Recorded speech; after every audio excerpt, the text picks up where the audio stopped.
Welcome back to Center of Life Black History Month, celebrating those who have made history and those who are continuing to make history, and just letting you all know that they are closer. These people are closer than you think, right here in Pittsburgh.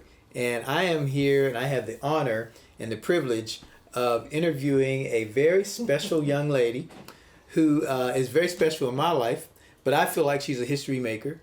And she is certainly making history. There's no question about that in the justice system. And she is the executive director or CEO of Amachi Mentoring Pittsburgh.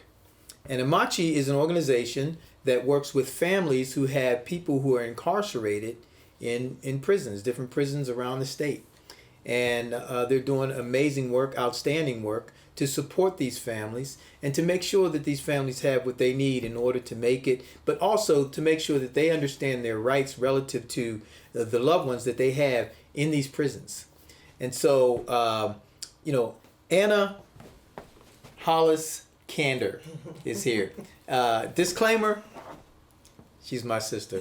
She's my little sister. This is my baby sister. Totally biased. But, but she's amazing. She's an amazing human being, and we are privileged to have her here at Center of Life. Thank you for joining us, Anna. Thank you for having me. And, well, look, we want to start off just kind of talking to you about your life, how you grew up, some of the things that you faced as you were growing up, because for you to have achieved so many things in your life, even at a very young age, and you did it you kind of persevered through a lot of different things, in particular racism. And I want you to talk a little bit about what that was like as you were growing up. Hill District, right? Mm-hmm. So yes. There we go. Right, yeah. I want to say that the biggest part of me growing up was family and love and community. And so I think for a good bit of my life, I was insulated, or I felt like at least that I was, and just really didn't start to notice issues until a little later. And this is when, my older siblings were going to high school, and then there was busing. Right. And I can remember my mother really fighting hard against busing, because her argument was, why are we sending our children across town? They're bypassing not one but multiple schools to go to a different neighborhood. Yeah. When we could just invest in building the quality of our neighborhood schools and keeping our kids close to home. Right. She was very much involved, and she liked to make surprise visits to school. Not sure I was happy about that, but she liked being involved. I mean, if there were opportunities for parents to volunteer or go on trips, she liked to be there. Mm-hmm. She liked to be in parent-teacher conferences. She wanted to see how things were going, even when parents weren't invited. And one of the things that I learned through her really was advocacy and activism. I began to learn about inequities and from teachers, non-African American teachers who were resistant to some of the things that she was, had been fighting for, mm-hmm. such as, scholars, more right. of our kids and right. scholars in the scholars program, and, making sure that there were, enriching educational experiences, and making sure that teachers were, teaching kids according to the way that kids learned, because with, coming from a big family, mm-hmm. every kid is right. an individual right. and has a different style of learning, and sometimes there were just issues with that. Mm-hmm. And so I think, like, when I first felt it, I think was with a teacher in high school. Mm-hmm. And I tried to deal with it on my own first, because telling mom was Yeah. that meant it was going up to like we were going from 0 to 100 in 3 seconds flat. So Houston, we have a problem. yeah, she would not stand for any foolishness, and so. But it was a difficult situation where a teacher was just harsh, and not understanding, not listening, and I realize now at this stage in my life, what happens to kids when just suppose, there's a child who's having that kind of experience where they're not feeling heard or cared for and not getting what they need to be successful. And if they don't have that parent that can just show up at any time and advocate for them, they start to internalize those feelings and start to feel badly about themselves. And that's like really a critical issue, and then you see kids giving up on trying because they feel like, what's the use? And so I think that was probably maybe one of my earliest memories of a racist experience. Yeah. You persevered through a lot of that, and certainly the family did as well. But I was thinking about the fact that you were probably one of the very few African Americans in the year that you graduated that actually got into Carnegie Mellon University. Usually you don't see a lot of when you see dark-skinned people at CMU, they're from Africa, or they're from other India or somewhere, and so I think CMU is getting better and better. There's no question about it. So remember I said that,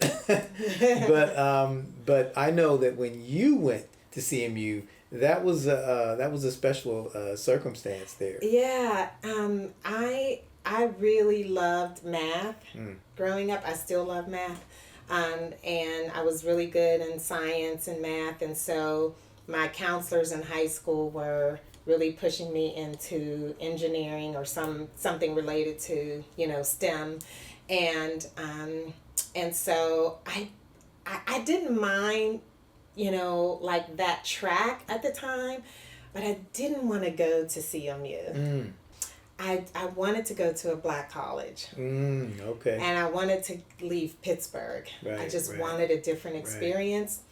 And mommy being the youngest, me being the youngest, the baby. That's right. She was very nervous about that. And she also, something that she told me all my life was I was too trusting of people. So she worried about me, I wanted to go to either Hampton or Spelman or Howard. Those were my choices.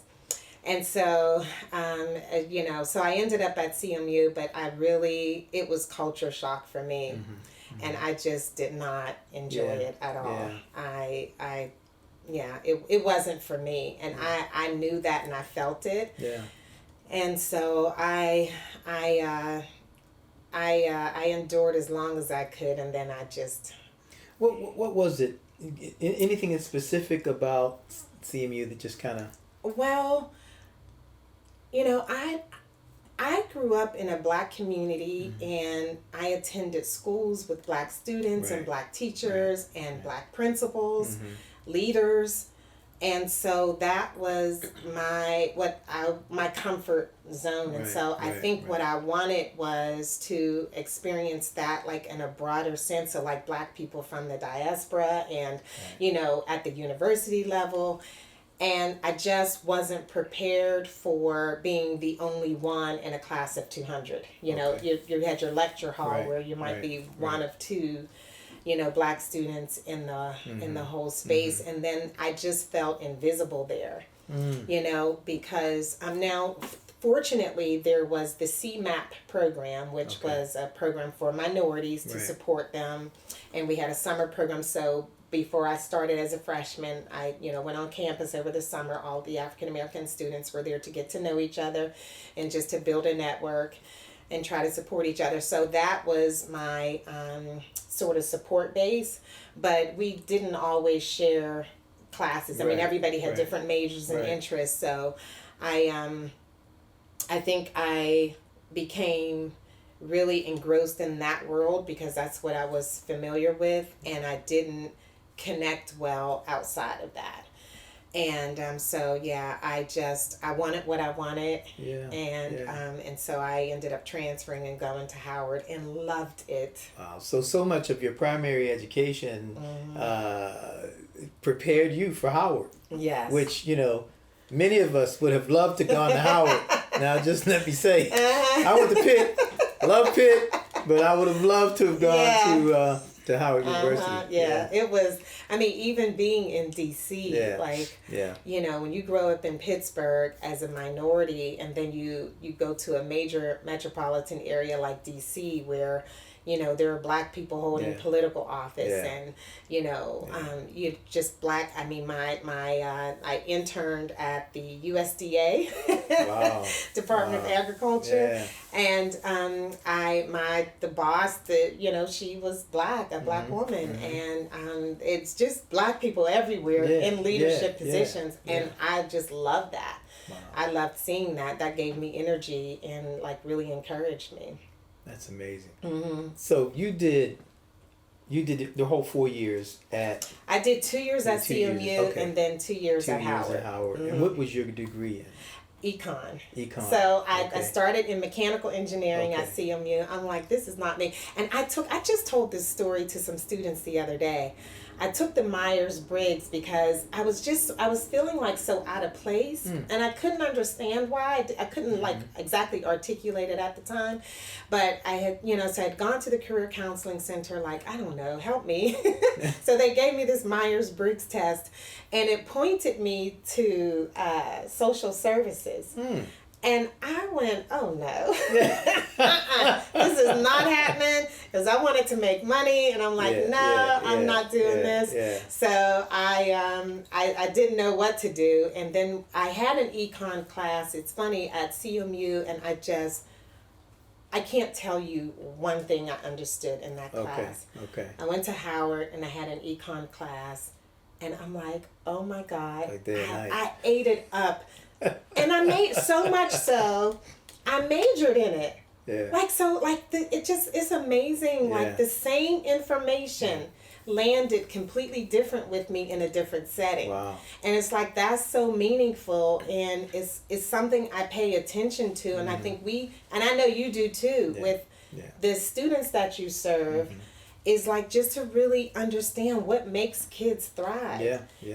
So it's always fascinating to me that, something that I thought I hated and couldn't even understand. And then, in a totally different setting, I loved it and wanted more of it, That's fantastic. Well, see, some of that I didn't know about you. I didn't realize that, some of those things. But, you went on, and after you graduated, and you've come out here. You're in Pittsburgh now, and every time I turn around, you're getting an award for something. Award for this, award for that. The first to do this, the first to do that. That you've done. You're doing all this amazing work through Amachi Mentoring Pittsburgh, and really groundbreaking work that is challenging legislation. That is challenging policies. In the prison systems statewide, and these are just things that really have never been done before. The way you guys are going at it, but the support, that's the piece that I think is really unique about the work that you all do. The support that you all give to families, when in the past families would not receive that kind of support. They would just have somebody who's in prison, and that was just it, and you're on your own. You figure out how to deal with the prison system, because that's not easy to deal with. Exactly. And you get these kids that people are trying to raise, and you never know. If it's the father in prison, then the son, and he goes off or something like that. It's very difficult on the mom. Right. But you all have figured out a way to really kind of bring all of that together, bring resources around that, and wrap those resources around those folks. I want you to talk a little bit about that, because really so many people know you for this work. So talk a little bit about the work of Amachi, because I think it's extraordinary work. Well, thank you for all of that. So I will say that for me, the work at Amachi was like second nature, and it's based on good home training. Because you remember, Right. I ended up going the econ path, and I worked for a pharmaceutical company for 11 years after I graduated. And I was home with the kids. And then I always say Amachi found me, because once I had resigned from Merck after 11 years, and then I was just like home with the kids, and I found myself getting involved in volunteer work, and I became a part of the Pittsburgh Darfur Emergency Coalition that was addressing the genocide in Darfur, Sudan. And that's when I realized I found my purpose. Like this, I just, it was like that moment that I sat in that econ class and I understood it. And it's like, this is what I want to do. I felt like this is what this is why I lived, to serve people who are vulnerable and who have a voice but don't necessarily recognize that they do, or know exactly how to use the power in their lived experience and in their voice and in their stories to make change happen. And so that's how I came to Amachi, through that volunteer work.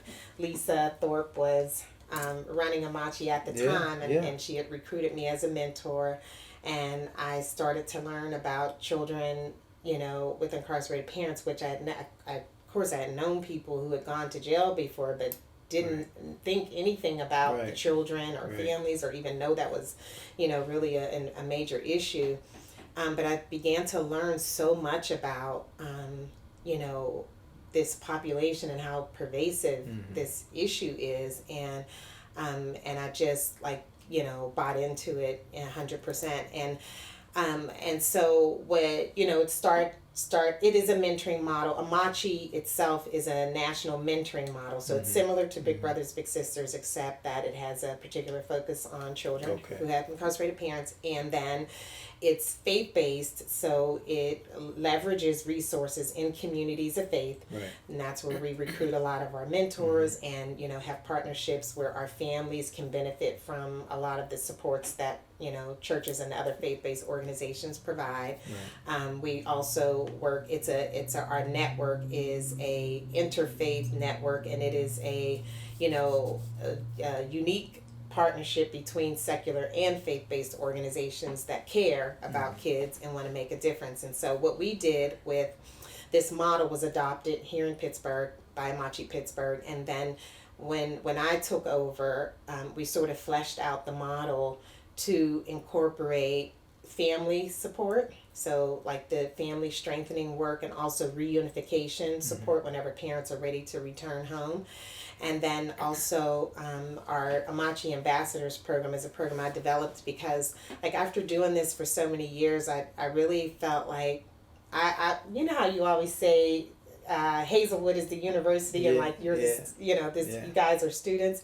Well, I felt like that with our families, because we learn so much from them, so much about what they need, and and what they suffer through every day. And so I realized that our kids' voices and their experiences had so much value that I had a responsibility to create a platform in our space where they could recognize that value that they were carrying around within and didn't know it, and also where they could understand how to use it and see with their eyes in tangible ways how using the power of their voices and their collective power to make a difference, and so those are like our direct programs, our direct services to families, and all of it, like I said, is just really informed by my own experience growing up and what we know, the kind of supports our parents and folks in the church provided, and even great teachers that we've had over the years. It's like, what is that? Like, how can we, bring that to, our families? So can you talk a little bit about how Amachi navigates substandard education, you know, the courts, Mm-hmm. you know, Yeah. the policing Yeah. and the prison system, Yeah. because those four things tend to work together. And Mm-hmm. of course, capitalism runs through all of them. 100%. You know. Yeah. Yeah. Well, I think everything we do, we try to do through partnership and collaboration, because the system is mammoth. Some big, you know, conglomeration of just mess, and it's huge, and you really have to be focused, and so, but at the same time, all of these systems intersect and affect our families, so you have to be aware of all of those different sectors and how they're affecting your families. And so we try to partner with, you know, community organizations like Gwen's Girls. You know, they're doing a lot around, you know, the school to prison pipeline and diversion and things like that, and Foundation of Hope, and you know, so many. Pittsburgh Foundation, you know, has really been a key partner in that space as well, and so that's one thing. So just really figuring out what are people already doing, like what's our particular area of interest, and like how can we work together. So we try to, sometimes we jump on the bandwagon with, you know, other things that are already in motion, and then other times we sort of have to create what we need to happen for our families, because we do have a unique niche in you know, in the population that we serve.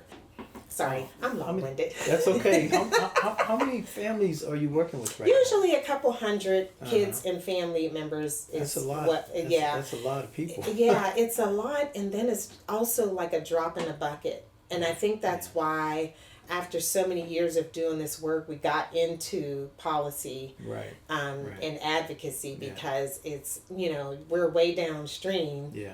You know, and there's no way as a small nonprofit we could really, I mean, there are 35,000 children in Allegheny County who experience parental incarceration during childhood. Yeah. That's a lot. Yeah. And on any given day, about 8,500 kids have an incarcerated parent. So, and we're just doing a couple hundred, like that's barely scratching the surface. Yeah. So we always try to, you know, take this dual approach where, you know, we're providing the direct services because that's critical and people need it. But at the same time, we're looking at those systemic issues and like, where can we make a bigger impact that can benefit our families more broadly, like not even just Allegheny County, but you know, across the state.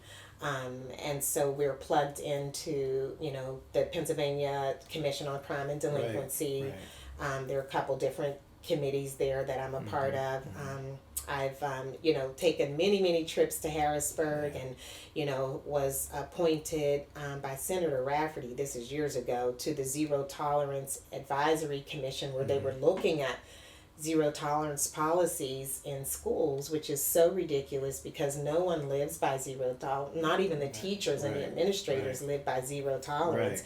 You know, there's a progressive discipline, you know, policy for anyone in the workplace, and so I didn't understand why we should expect children to, you know, be perfect little people and, you know, and not make mistakes. And, you know, and if you do, you get one strike and you're out. Like, that's ridiculous. So, I mean, the fact that on that committee, we actually, one of the we were charged with really analyzing the data and seeing what the issues were, and then coming up with recommendations to share that the state could, you know, disperse throughout. And one of the recommendations was that, you know, kids, you know, 4th grade and under, you know, like 9 years and under, you know, should not be suspended, like, for fighting or something like that. I mean, like, why is that a recommendation? It's just so stupid, you know, and that, you know, that things have come to that point where, you know, we've lost our sense of humanity and sensibility and how we deal with kids behaving like kids. You know, kids who have experienced trauma. You know, and I think the more we understand about trauma and what it does to your brain and your emotions and your psyche and all of that, like, I mean, we should be a little more Yeah. forgiving and understanding and more, uh, what do I want to say, be a little more targeted in the Yeah. way that we respond. Yeah. Like, figure out what's happening with that child. Yeah. Like, what our trauma, we use the sanctuary model. And it says, don't say, what's wrong with you? Like, that's the Yeah, first thing. yeah, Well, what's yeah. wrong with you? Yeah. It's like, no, what happened Yeah, to you? yeah. What's going on in your world? Yeah, Tell me what's yeah. happening in your world. Because Yeah. there's a lot Yeah. outside of that classroom. Trust Yeah, me. yeah. Any kid that's misbehaving in the classroom has some stuff going on outside the classroom. And that's what we need to uncover. And you have to do that through love. Yeah. You know? We have to be more human. Exactly. Yeah. We forget what it's like to be human. Right. You know, in the work that you do, like I said earlier, you receive so many awards, so many recognitions for not just the company that you run, but you in particular. And, you know, I'd be interested in hearing what you feel you want to see in the future, you know, the result of the work that you're doing while you're sort of in your tenure at Amachi mentoring. And well, I think one of the things I want to see myself do is take my big dreams and goals and desires and I don't know, maybe break them down into life-size bites or something. I don't know. I mean, in my heart of hearts, I just want to see a reworking, a dismantling of oppressive systems and rebuilding with a new value system. I think the problem with our policies and legislation and just, you know, capitalism is that it places a value on you know, white people first at the top, right, and then at the bottom, black people, and then all the other people of color in between. Like, the closer you look physically to whiteness, you know, you're going to get a few more benefits, and then, you know, that kind of thing. So I think, like, that is just inherently wrong and ineffective. It's just, it doesn't work. And so what I would love to see is you know, just like really looking at how this set of laws, policies, and all the intersecting systems perpetuate the problems that we're trying to solve. Like, and we can look at things like zero tolerance or like suspensions, like, and why we're suspending kids, and you know, and like the data shows that suspensions don't help. They don't change behavior. They don't resolve the issue, the underlying issue. So why do we continue to do it? And I'm sensitive to teachers. We have educators in the family, so I know some of the difficulty that they go through, and you know, but it's like, can we not? I mean, seriously, like this country, this world is full of just innovators. Like, innovation is a norm. And we can't come up with anything innovative about how to address these issues. Like, what we're doing doesn't work. So I would just love to see a more human-centered, child-centered educational system. I would like to see equity in education. So why students at Swickley Academy, where my kids went to school, have a totally different experience and educational rigor and you know, curricula and all of that. Like, why is that different from the kids at Faison? I mean, why? That should not be. So I would love to see America feel like every child in this country is a value, and we should give our best to every single student, because what will happen? They will give their best. They'll be in a position to give their best. That's right. You know? And so I think the fact that we're still making decisions about the quality of education based on income levels in a zip code is it's unconscionable. It's antiquated. It's completely antiquated. It's shameful. And so I would love to see that change. I would love to see Black history. I I would love to see curricula across not just history. I mean the sciences, arts, music, every aspect of education. Integrate. I want to say Black, Indigenous, and people of color. So like, this is not, Black History Month. We know this. It's all year long. Right.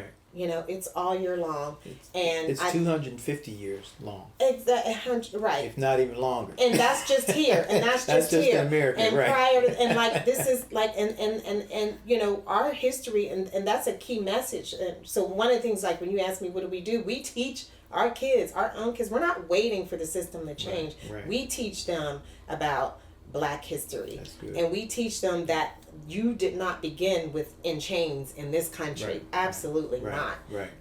And so that needs to be taught, because when I go back to where we started with this conversation, which is what worked for me, growing up in a poor neighborhood in this city, is seeing myself and being encouraged and having people who looked like me invest in me and show me. I mean, it was, nobody said, oh, hey, look at me, I'm a Black principal and I'm a Black educator and I can do it, and if I can do it, you can do it. No, but I saw it happening. So it was not abnormal for me, and so I think, like, really paying attention to that. I would love to see that. And I mean, it's going the other direction. You see what's happening in Florida. Yeah.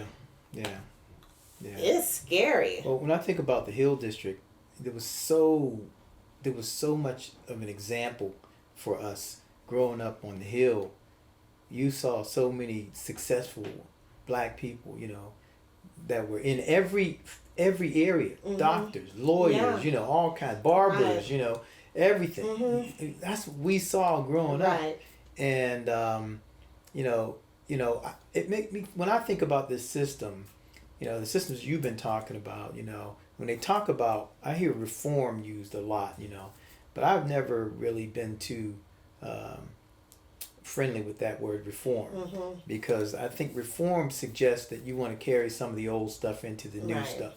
I think it needs to be transformed. I think these systems need to be transformed, and whether it's substandard education, whether it's bad policing, and it's not, every police officer is not bad, but we know the system that they work in is not right. That's why you have so many police officers who have killed young Black boys who were unarmed, not a threat, and you've seen that. We've seen it with our own eyes. So nobody can tell me, oh, no, cut that out of your head. You didn't see that.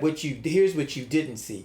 No. What I saw a person who was afraid kill a person that they're afraid of, and not really understand the power of their authority, and as well as the courts, because that leads to the courts, and it leads to what you have to deal with in the prison system, and you're making money off of all of that. Right. But what it fascinates me is, for law enforcement officers who go through extensive training and who have a weapon, carry a weapon, like, I have a hard time reconciling the fear and the need to use force out of fear of what?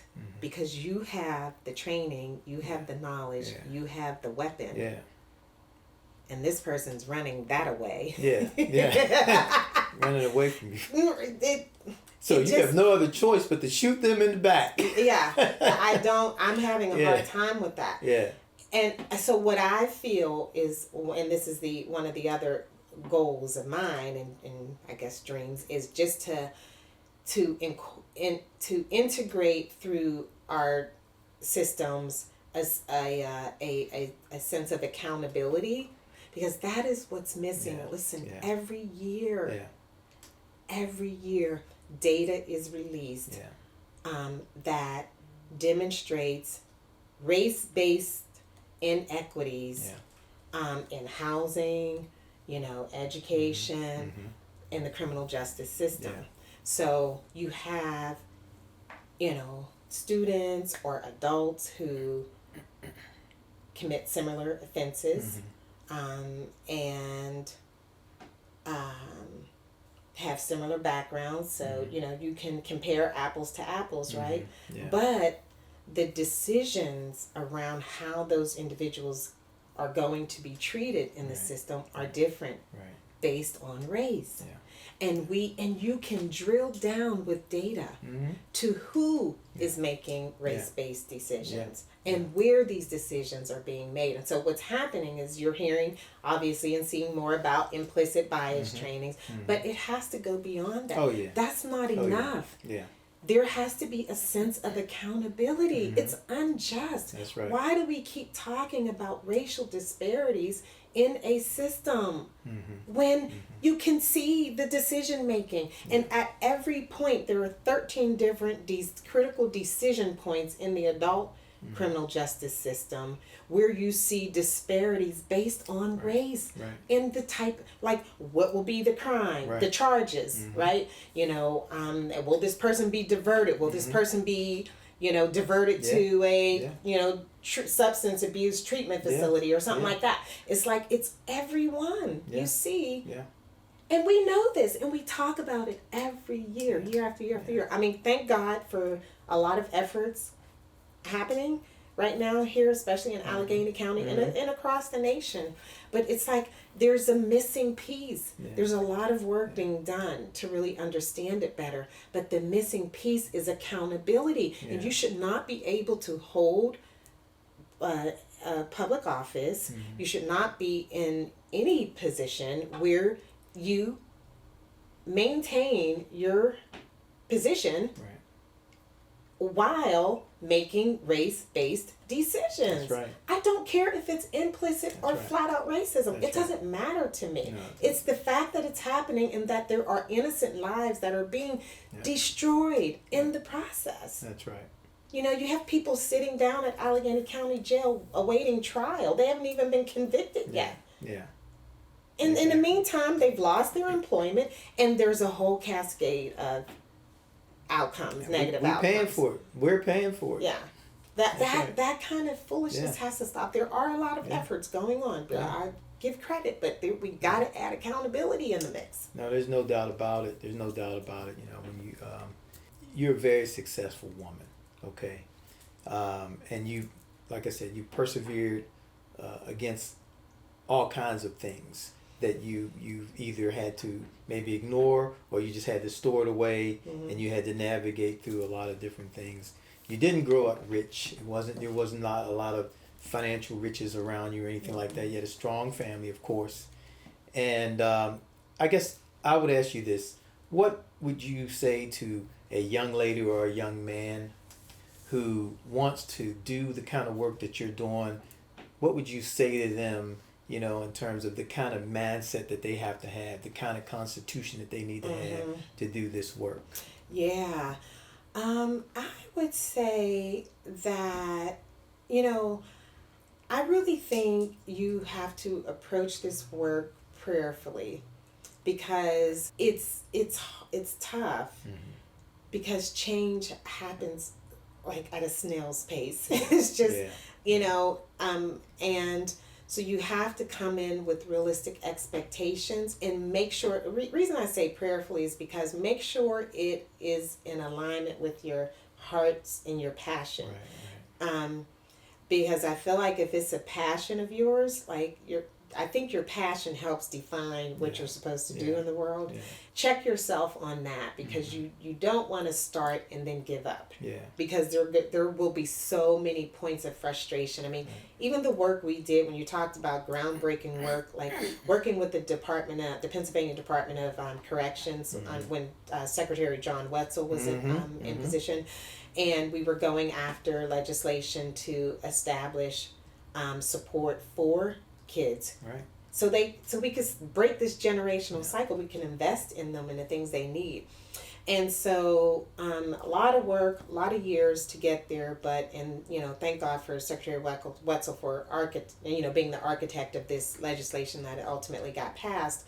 But when it got passed, it's called the First Chance Act. Right. When that bill got passed, there was a response from a couple of individuals. It did have some bipartisan support, I have to say, but then there were those who are just resistant to, I'm going to say racist, right? Who wrote back publicly and criticized the bill and tried to generate like some support to oppose, and based on this wild premise of, here are kids whose parents broke the law, and why are we supporting them rather than kids who's of the victims? And it's just like in that statement is so ugly. In that statement is so much falsehood and just so much, again, like going back to that value. Like, so now you're going to devalue innocent kids who had nothing to do with their parents' decision. And you see how that just happened? Right. So now these kids are more important than those kids because these kids' parents, what? That's just wrong. And it's like that's how divisiveness and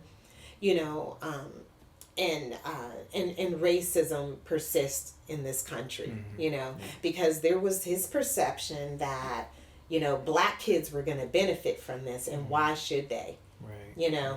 And so I just anyway, I don't even know why I went down that avenue. You asked me a question and then I don't know. Well, you said I think you said what needed to be said, and I think the young people are hearing you, and I think young people are following you. They're following your example. I know they are, because your face is all over the place. They see you all over the place. But not just young people, older people, male, female, everybody's recognize the great work that you're doing. I believe that in times to come, history will speak your name, and they will remember the work that you've done. I know that that's not what you're working for, but history tells the truth. History goes into the details, and that's why we see a lot of Black history emerging now. All the stuff that these systems have tried to oppress for many, many years is beginning to come up. And whether people like it or not, it's coming up. And we're teaching it. And we're going to continue to teach it because it is history. It's a part of history. It's not just Black history. It's American history. Exactly. And it's world history. Right. It's world history. We are world people. Yeah. And so, I want to thank you so much. Thank you. For taking out the time to come and spend this time with Center of Life with me. To talk about your life and your challenges, but also your successes, and we end our program. I always end the program with a call and response. It's a very familiar call and response, so I know when I call it, you're going to have the response. Say it loud. Say it proud. Say it loud. Oh, I'm Black and I'm proud. Oh, thank you. Do that one again. This is a keeper. Man, we did this. Who was it? Well, it was with Homer and them, and they just could not get it.